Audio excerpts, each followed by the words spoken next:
लालची बहू की एक रोचक कहानी।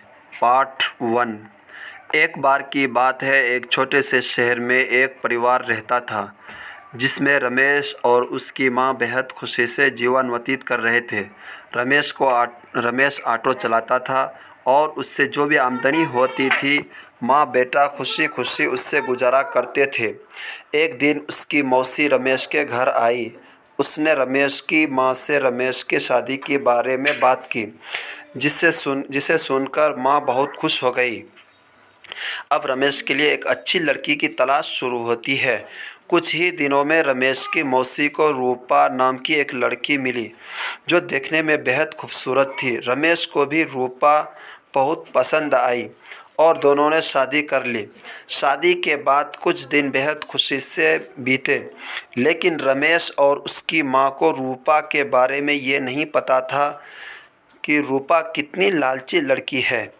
रूपा ने शादी के कुछ दिन बाद ही अपने रंग दिखाना शुरू कर दिया था। वो महीने में कई बार किटी पार्टी जैसे समारोह में जाने लगी, जिसके लिए रूपा हर पार्टी में नए कपड़े और कीमती जेवर पहनती थी। जब रूपा के नए गहने और कपड़े खत्म हो जाते थे, तब रूपा अपने पति की कमाई से नए कपड़े और गहने खरीद लेती थी, जिससे रमेश के घर में लड़ाई शुरू हो गया था। कई बार ऐसा होता कि महीने का राशन लाने के लिए जो भी पैसे होते थे, उन पैसों से रूपा अपने लिए कपड़े और गहने खरीद लेती थी। एक दिन रमेश ने कहा, रूपा, अपने नए कपड़े और गहने खरीदने में इतना पैसा बर्बाद करने का क्या फ़ायदा है? आपको सोचना चाहिए कि आपके पति की इतनी कमाई नहीं है कि आप हर महीने में 10 बार किटी पार्टी में जाने के लिए नए नए आभूषण खरीद कर खर्च कर सके।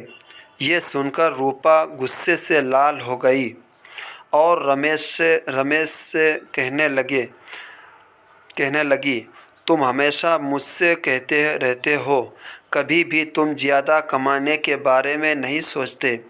यदि तुम ज़्यादा ऑटो रिक्शा चलाते तो ज़्यादा कमाई होती और आज मैं आराम से नए नए कपड़े पहन सकती।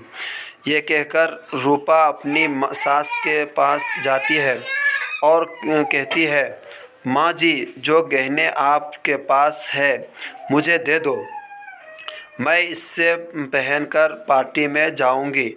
रमेश की माँ ने पूरी बात सुनने के बाद कहा कि पुराने ज़माने में सभी बहू अपने जेवर सास को देती थी, लेकिन तुम मुझसे गहने मांग रही हो। रूपा ने कहा, तुम गहनों का क्या करोगी? मुझे दे दो।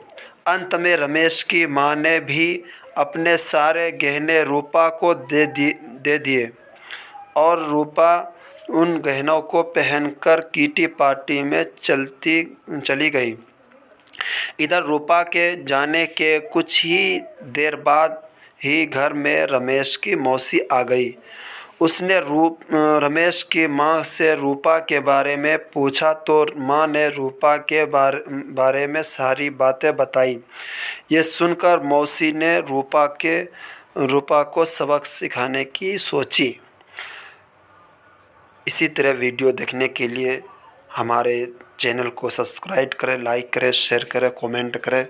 थैंक्स दोस्तों देखने को।